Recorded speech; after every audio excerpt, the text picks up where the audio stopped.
Imagine a death so sudden, so devastating, that an entire continent plunges into genuine mourning.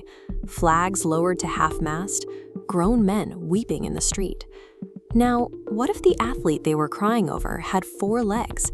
Meet Phar, a thoroughbred with a statistically absurd record. Out of 51 starts, he crossed the finish line first 37 times. Today, almost a century after his final race, his taxidermied hide still draws massive crowds at the Melbourne Museum. This display functions as a place of pilgrimage.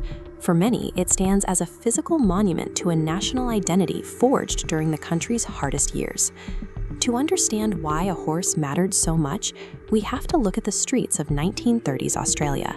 The Great Depression had pushed unemployment to a staggering 30%. Families were being evicted from their homes on a daily basis. The psychological toll was crushing, leaving a desperate public searching for any kind of escape.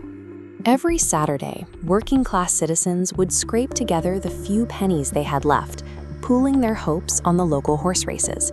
In an era defined by constant defeat and financial ruin, Australians found a rare sense of victory in an underdog who knew how to win. But early on, Phar looked like a terrible bet.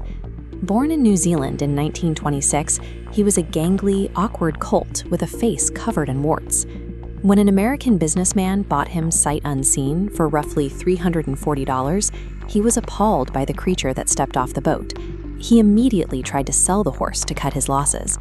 Fortunately, a stubborn trainer named Harry Telford intervened.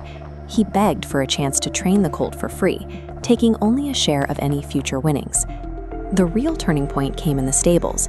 A young handler named Tommy Woodcock built the horse's confidence, spoiling him with sugar cubes and treating him with a quiet affection that built an unbreakable bond.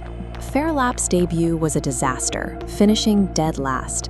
But as his body matured, his clumsy gait became a massive, exhilarating stride that simply left elite horses choking on dirt. The discarded, awkward investment of 1926 matured into the most dominant athlete in the Southern Hemisphere, offering a repeating victory to a public that had grown used to losing. As his winning streak grew, so did his list of enemies. Illegal gambling syndicates and bookmakers were bleeding money every time Phar stepped onto a track. They decided to protect their profits with violence. On the morning of November 1st, 1930, an unidentified car pulled up beside the horse, and a gangster opened fire with a shotgun. Tommy Woodcock reacted instantly, spurring his own pony into the line of fire to physically shield the champion. The shots missed. Days later, a defiant Phar arrived at the prestigious Melbourne Cup. Walking the track under heavy police escort, he carried a massive weight handicap and still won effortlessly. Surviving a hit from the underworld to secure a blowout victory solidified his status as a folk hero. To the public, Phar was the one thing the Depression couldn't touch. Having conquered Australia, his owners set their sights on North America. In early 1932, they shipped him across the Pacific to run the Agua Caliente Handicap in Tijuana, Mexico.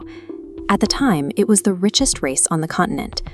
Despite a grueling sea voyage, missing the start entirely, and running with a bleeding hoof, he surged from the back of the pack to win in record time. He was poised for global superstardom. But just weeks later, while resting at a private ranch in California, Phar began running a severe fever. He hemorrhaged and died in agony inside his stall. The sudden death sparked endless rumors, but the biological truth remained hidden until 2006. Scientists used advanced technology to analyze hairs from his mane, proving he had ingested a massive, lethal dose of arsenic right before he died. Historians remain split. Some argue the mafia finally succeeded in poisoning him to protect their betting rings, while others point out that arsenic was a common ingredient in 1930s equine tonics, suggesting a catastrophic accidental overdose by his own handlers. Because no one was ever charged, the tragedy evolved into an enduring true crime mystery that has kept the horse's name in the headlines for nearly a century. The decision to physically divide his remains between Australia and New Zealand was a rare concession to the collective grief of two nations. His skeleton returned to his birthplace, while his famous chestnut coat remained in Melbourne. But the autopsy revealed one final secret. When veterinarians removed his heart, They found it weighed an incredible 14 pounds, nearly double the size of a standard thoroughbred's. That biological discovery gave birth to a lasting idiom. To this day, Australians describe someone with immense courage as having a heart as big as Phar Lap. Phar Lap's success didn't fix the economy, but for a generation facing 30